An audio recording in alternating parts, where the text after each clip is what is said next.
Gurudev, today we have with us the Honorable Mayor of Prayagraj, Shri Umesh Chandra Ganesh Kesharwani ji. The success of Mahakumbh 2025 was achieved under his able supervision and guidance. Gurudev. He will Gurudev, thousands across Europe were blessed by your presence. Volunteers kept wondering, where did this huge crowd come from? We've heard the story of the Yaksha from New York. Did you also give the European angels the permission to come down and do seva? Something says without being said. Something goes without being said. Yeah, next. Gurudev, could you please speak about the significance of bowing down and touching the feet in our tradition?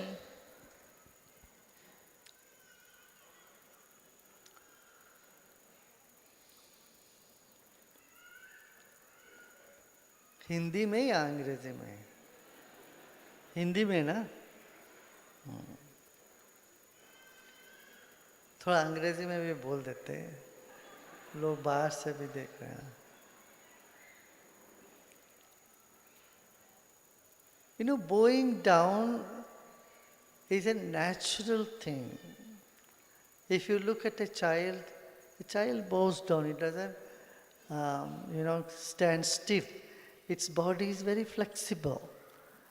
Bowing down indicates being oneness. Being one, And the energy flows better when one bows down. But it has to come from the heart, from the mind. Just bending the body and touching somebody's feet is not the thing. I would say, in fact, that's not necessary in big crowds, because when you bend and touch the feet and then people behind you don't notice, they will fall on you. It all gets into chaos. So, bowing down means simply acknowledging the greatness, reverence. Bowing in reverence is in almost all cultures in the world. तने रहना ये अहंकार का लक्षण है. जितना अहंकार होता है उतना तने रहते हैं. झुकना ये प्रेम का स्वभाव है. जहाँ भाव होता है वहाँ झुकना स्वाभाविक हो जाता है. तो हमारी संस्कृति में सदियों से ये प्रथा है, सुबह उठ के पहले सूरज को प्रणाम करो, नमस्कार करो, पृथ्वी को नमस्कार करो. बिस्तर से उठ के पांव धरती पे रहने से पहले धरती को माँ को बोलो, माँ, धरती माँ को झुकते हैं. फिर माता पिता के चरणों में झुकते हैं. ये तो प्रथा रही है. आजकल ये थोड़ा लुप्त हो गया. हम लोग जब बच्चे थे तो उस जमाने में सुबह उठ के माता पिता का पाँव छूना है. उनसे झगड़ा भी हो जाए तो भी बता पाँव छू रहा हूँ ऐसे छू के स्कूल भागते थे. गुस्सा भी करते तो मगर पाँव छूना बंद नहीं किया था. तो वो पाँव छूना हमारा एक रिवाज बन गया है. वो अच्छी बात है. गुरुजनों का, बड़ों के दर्शन करना और उनके झुक के उनसे आशीर्वाद लेना. झुकने वालों को मिलता है बहुत कुछ. तने रहने से खोते हैं, कुछ मिलता नहीं है. वो ऊर्जा हमारे भीतर प्रवेश करना हो, संचार करनी हो, उसमें झुकना होता. लोचवान बनती है तभी चेतना. इसका मतलब ये नहीं मैं जब बोलता हूँ मत झुको मत झुकना, दिल से झुके हुए होते ही हो, मगर वो क्या भीड़ में एक झुकते हैं, पीछे वालों को नहीं दिखता, वो भी झुकते हैं, एक के ऊपर एक गिर पड़ते हैं, फिर अव्यवस्था हो जाती है। इसलिए हमने कभी किसी को कहीं बोला ही नहीं है झुक को, दुनिया भर में लोग अपने आप झुकने लग गए हैं।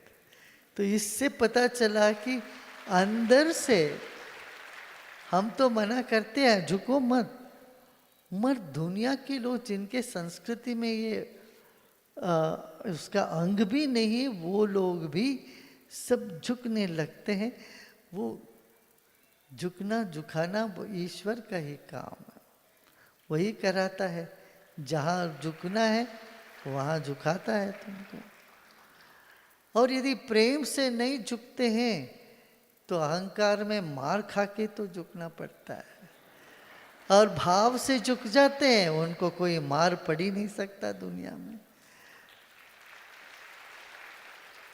देखो ये जितने भी बाढ़ आए तो घास को कुछ नहीं होता, मगर जो तना हुआ पेड़ है ना वो सब गिर जाते हैं। हाँ, बड़े बनने से अच्छा है छोटे बने रहे, क्योंकि छोटे बने रहने में बड़प्पन है। अपने आप को बहुत बड़ा समझना जो है ये नुकसानदायक है ज़्यादा। तो झुकना हमको वो एक रास्ता खोल देता है जिसमें हम बलवान भी होते हैं। अक्सर लोग समझते हैं कमज़ोर लोग झुकते हैं, नहीं, प्रेम में झुकते हैं। और प्रेम सबसे बड़ा शक्ति है, बल है। दिखावा के लिए झुकना अलग होता है, प्रेम से झुकना अलग होता है। वो प्रेम सबसे बड़ा बल है जीवन में, उससे बड़ा कोई बल ही नहीं है। अब देखो घर में तुम देखो कौन बास है भाई, आप समझते हो बड़े लोग बास हो, नहीं, वो नन्ना मुन्ना जो बालक है, ये बालिका है घर में, वही बास है। वो डिक्टेट करते हैं आपको, है ना। वो जिद पकड़ते हैं तो आपको सुनना ही पड़ता उनकी बात, और वो उनकी बात सुननी पड़ती है आप। तो जिनकी बात सुननी पड़ती वही तो बास हुए कि नहीं। तो बच्चे आपके बॉस है, आप समझते हो घर आप चलाते हो, भूले हो। हाँ, गुरुदेव, शिवानंद लहरी में पार्वती जी के रुष्ट होने पर शिव जी उनके चरणों में झुकते हैं, और देवी के लाल चरणों से शिव जी के मस्तक का चंद्रमा भी लाल हो जाता है। चेतना के स्तर पर शिव का शक्ति के आगे झुकना क्या दर्शाता है गुरुदेव? देखिए हमारे जो पुराणों में तुम देखोगे, यदि गणेश पुराण लोगे तो सारे देवता सबके सब गणेश जी के चरणों में झुकते। शिव पुराण देखो तो शिव के चरणों में सब के सब झुकते हैं। विष्णु पुराण देखो तो भगवान शिव भी विष्णु के गुणगान गाते। यहाँ एक बहुत प्रकांड विद्वान थे महाराज, यहाँ पर प्रज्ञानंद जी थे। मैंने उनसे ऐसे विनोद में पूछा, महाराज ये क्या बात है इस तरह से? तब उन्होंने एक बहुत विनोद से एक बात कही, बोले महाराज जी जिसकी बारात है उसी की गाना होती है। जो जिसकी बारात चलती है, माने जिन जिन को तुम अपना इष्ट मानते हो उन्हीं पर सब कुछ है, और जिस जिस त्योहार में तुम मनाते हो उस त्योहार के दिन उसी में सब समाये हुए हैं। अंततोगत्वा एक ही शक्ति है, शिव शक्ति एक ही है, इसलिए शिव शक्ति एक ही साथ बोलते हैं। शिव में ईकार जो निकाल दे फिर शव हो जाता है, वो ईकार ही शक्ति है। शिव शब्द में श ई व है ना, तीन अक्षर जुड़ा हुआ है, और ईकार जो है जो श और वा के बीच में है वो शक्ति रूप है। तो इसलिए कहते हैं शिव में से शक्ति निकल गया तो शव रह जाता है। ऐसे शिव के बल ही शक्ति है। और शंकराचार्य जी ने तो बहुत सुंदर एक महान कवि भी थे, वो दार्शनिक ही नहीं महान कवि थे। और ऐसी उन्होंने कल्पना करके ये शिवानंद लहरी लिखा है। इसमें विश्लेषण करने की कोई आवश्यकता नहीं है। ये सौंदर्य रस है, प्रेम रस है, भक्ति रस है। ये भक्ति रस की एक अलग वहाँ पर एक एक पेश है, झांकी है, भक्ति रस की झांकी वहाँ आपको मिलता है। इसलिए शिव झुकते हैं तो चंद्रमा लाल हो जाता है। तो चंद्रमा तो जब भी डूबता है लाल होता ही है। और इसमें कई तरह के कहते हैं कि चंद्रमा को बड़ी शर्म आ गई, तेरा चेहरा देख के वो बड़ा उनको लो फील होने लगा। इस तरह से कई वर्णने हैं। ये काव्य को वर्णन को विश्लेषण करने जाओगे तो उसका रस निकल जाता है। बस उसका वैसे आनंद लेना चाहिए। इसमें अर्थ क्या है, क्यों ऐसा क्या, ये नहीं, बुद्धिगत बुद्धि से समझने वाली बात ही नहीं है। ये तो भाव में बहने वाली बात होती है। शिवानंद लहरी हो, सौंदर्य लहरी हो। लहरी इसलिए कहें तरंग, शिव के आनंद के तरंग, सौंदर्य के तरंग। वो तरंग में तरंगित हो जाना है। वो दिमाग में लगा के विश्लेषण करके ये क्यों बोला, वो क्यों बोला, ऐसा कहने से कुछ तर्क तो निकलेगा। ऐसा नहीं तर्क नहीं निकले, तर्क निकालोगे मगर वो उसका आनंद खो जाएगा। उसमें तर्क में आनंद नहीं है। तर्क के परे जाते हैं तो आनंद है। हो गया ना। गुरुदेव, शिव और विष्णु एक दूसरे के प्रिय हैं। शिव जी असुरों को वरदान देते हैं और विष्णु जी को बार बार अवतार लेकर उनका वध करना पड़ता है। गुरुदेव, इस अनोखी प्रेम कथा पर कृपया प्रकाश डालें। कुछ है ऐसे, कहते ना कि हर परिस्थिति में एक गुड कॉप है, एक बैड कॉप होता है। एक आके चूटा लगाता है, दूसरा उनको रिझाता है। बच्चे को ऐसे कहते हैं ना, चूटा लगा के वो रोने लगे तो दूसरे आके रिझाते। शिव इच्छा का दमन करते हैं, विष्णु से इच्छाएं पैदा होती है। कामजनक, विष्णु का नाम ही कामजनक। जहाँ विष्णु होते हैं वहाँ कामनाओं की उत्पत्ति होती है, कामना बढ़ती है। नहीं तो संसार बना कैसे रहेगा। इस संसार को जैसा है उसको आगे चलाना हो तो कामदेव का काम है। इसमें कामदेव नहीं है तो संसार चलेगा नहीं। और जब तक कामना विध्वंस नहीं होगा तो मुक्ति नहीं है। वो शिव का काम है। शिव मार संहारक होते हैं। मार माने कामदेव, काम दहन करते हैं। तृप्ति तभी मिलती है जब सब कामनाएं छूट जाती है। आनंद का अनुभूति का तब होती है जब कामनाएं पूरी हो जाती। पूरी हो जाती माने खत्म हो गया।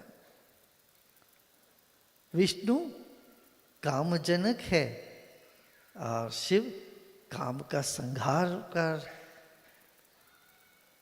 तो ये तो करना पड़ेगा। कोई तो पैदा करेगा, कोई उसको देखभाल करे, कोई उसको समाप्त करे, उसका अंत करेंगे।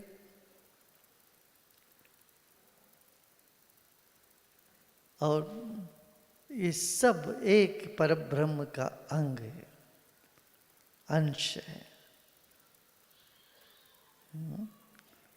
जब इसलिए जब ओंकार का अर्थ मांग रहे, कार्तिकेय के बारे में एक बहुत सुंदर कहानी है। कार्तिकेय को ब्रह्मा जी ने उनको पढ़ाने के लिए, उनको शिक्षा दीक्षा के लिए गुरु के पास जाना है ना, तो बच्चे को शिव जी ने ब्रह्मा जी के पास भेजा। ब्रह्मा तो ज्ञान है, तो ब्रह्मा जी से कार्तिकेय पूछते हैं, ओम तुम बोलते हो, ओम बोलो, तो ओम का अर्थ क्या बोलो, पूर्ण अर्थ बताओ। ओम पूर्ण अर्थ ब्रह्मा को तो पता ही नहीं। क्यों? ब्रह्मा आ उमा में सिर्फ आकार का ही है, वो सृजन मात्र ही उनका काम है, पालन संहार ब्रह्मा का काम नहीं है।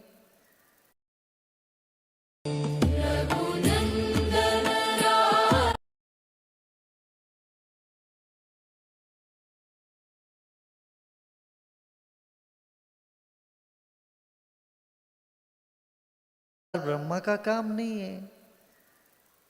तो ओम तो पूर्ण परब्रह्म है। तो वो बोले नहीं बेटा, जो मैं बोल रहा हूँ वो सुनो। तो बोले नहीं, जब तक मेरा मन का तृप्ति नहीं हुई तो तुम कैसे मेरे गुरु हो सकते हो, मेरा प्रश्न का उत्तर ही नहीं तुम्हारे पास। तो वहाँ से छोड़ के आ जाते हैं।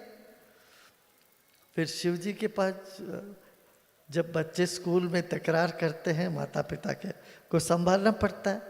ब्रह्मा जी आके बोला, अरे भाई आपका बेटे आप ही संभालो, इनको कोई पढ़ाया नहीं जा सकता, हमसे तो नहीं हो पाएगा। सुनता ही नहीं है बात, हमको उल्टा हमसे प्रश्न पूछता है, हमको आता ही नहीं, क्या करें। तो शिव जी भी बड़ा असमंजस में बन गए। तब शिव जी उन्हीं को बोलते हैं, अच्छा तुमको पता है क्या? तो बोलते हैं हाँ मुझे पता है। बच्चों में जैसा ये होता है ना, स्वाभिमान जगता है, कि आत्मविश्वास जगता है, तो हाँ मुझे पता है। बड़ा अच्छा लगता है जब छोटे बच्चे बोलते हैं कि मुझे ये सब अच्छा नहीं, मुझे पता है। अच्छा लगता है कि नहीं बताओ? बड़ों को अच्छा लगता है कि नहीं? बच्चे अपना स्वाभिमान से बोलते हैं, कॉन्फिडेंस के साथ बोलते हैं, पूरे हिम्मत के साथ बोलते हैं, मुझे सब पता है। तब बोले अच्छा ठीक है, फिर मेरे को तुम समझाओ, बताओ क्या तुमको पता है। तो बोले तब तो तुम देखो, तुम ऊपर हो मैं नीचे हूँ, ऐसा नहीं समझा जाता। तुम मेरे शिष्य बनोगे तब मैं तेरे को सिखाऊंगा। तब शिष्य कैसे बनाए? तो ऊपर, मुझे को ऊपर उठाना, तो अपने कंधे पर उठाते हैं कार्तिकेय को शिव जी।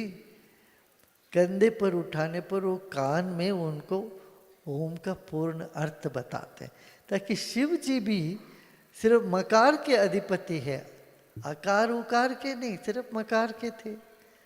तो कार्तिकेय इसलिए कहते पूर्ण ओंकार के पूरे वो प्रतीक है। वो तो सिर्फ संहार जानते हैं, सृजन और पालन तो उनका बस की बात नहीं है। तो उन्होंने पूरा ओंकार का उन्होंने अर्थ बताया कान में शिव जी के, और शिव जी से ऊपर बैठे। वो रिवाज निभाना है ना, गुरु तो ऊपर बैठेंगे, शिष्य नीचे बैठ के ही सुनेंगे। तो ऐसे शिव जी अपने बेटे के पुत्र बने, शिव जी अपने बेटे के शिष्य बने। तो फिर उनको तभी कहा कि अरे स्वामी के नाथ बने। तो पार्वती कहते जगत के स्वामी के तुम तो नाथ बन गए, गुरु बन गए। कि फिर उनका नाम पड़ा जगत गुरु, शिव के गुरु, शिव गुरु। शिव गुरु माने कार्तिकेय का नाम। लोग नाम रखते हैं ना शिव गुरु, इसका अर्थ है कार्तिकेय। अच्छा, कुछ लोग रवि कुमार नाम रखते हैं, पता है उसका अर्थ क्या है? शनिदेव।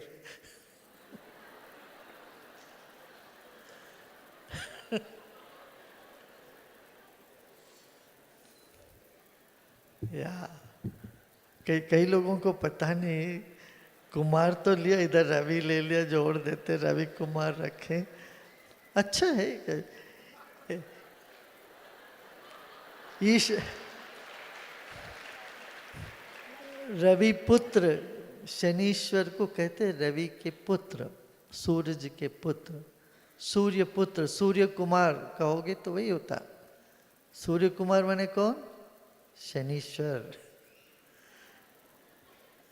कितने लोगों को नहीं पता था, हाथ उठाइए, देखो। सूर्य के पुत्र वो है। ऐसे भूमि पुत्र कौन है पता है? भूमि पुत्र, भूमि कुमार कौन है? मंगल, मंगल ग्रह को बोलते हैं भूमि कुमार, भूमि के पुत्र। तो ईश्वर की पद शनीश्वर को ही मिला है। सिर्फ 5 लोगों को ईश्वर का पद मिला। एक तो ईश्वर परमेश्वर, एक है ना, दूसरा नंदिकेश्वर, शिव के सामने ही बैठे हैं, दिन रात शिव जी को देखते रहते हैं। तो जिसको देखोगे वैसी तुम भी हो जाओगे, तो ईश्वर को देखते रहोगे। नंदी भी ईश्वर बन गए, नंदिकेश्वर। फिर एक चंडिकेश्वर, एक भक्त रहे, उनका नाम चंडिकेश्वर। शिव मंदिर में जाओगे तो ऐसे हाथ वो करके जाते हैं, उनको अपना दस्तवाजे दे के जाते हैं। हम मंदिर में आए भाई, जरा नोट कर लेना, हमारा नाम भी वहाँ लिख लेना, मेरा पुण्य और पाप के लिए तुम मेरा थोड़ा सहाय कर लेना। तो वहाँ लिखने वाले चंडिकेश्वर, उनको भी ईश्वर की पद है। फिर रावणेश्वर, रावण को भी ईश्वर का पद मिला, लंकेश्वर, रावणेश्वर। कोई अयोध्येश्वर नहीं बोलते हैं, याद, द्वारकेश्वर नहीं बोलते, द्वारकाधीश बोलते, द्वारकेश्वर नहीं बोलते। और किसी को ईश्वर नहीं, रावण को मिला है वो पद। और शनीश्वर, शनीश्वर, रावणेश्वर, चंडिकेश्वर, नंदिकेश्वर और परमेश्वर, ये 5 ईश्वर की पद है। और ईश्वर के ही ये सारे रूप है। इसलिए कहते ना, रावण का भी जब वध हुआ, रावण का जब वध हुआ, रावण की आत्मा कहाँ जाके मिल गई? श्री राम के अंदर समा गई, कहते कि नहीं? तो इसलिए ये सब ईश्वर का, परमेश्वर का खेल है, परमात्मा का खेल है, यही सब। ठीक है।